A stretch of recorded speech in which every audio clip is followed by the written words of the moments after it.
how to find the most frequent used keywords in the list of keyword research. How to find the most frequent use of words.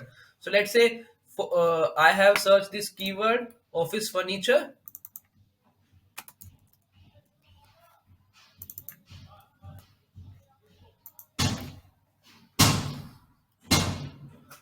right? I have searched this keyword, so it is showing me 6,000 for this keyword office furniture. It is showing me 6,000 keywords. So how I can find the most frequent used words? How I can know? So there is an option of word frequency, right? So you can see out of all these 6,000 keywords, 1,400 keywords has a word table in it. 1,360 keywords has a office in it.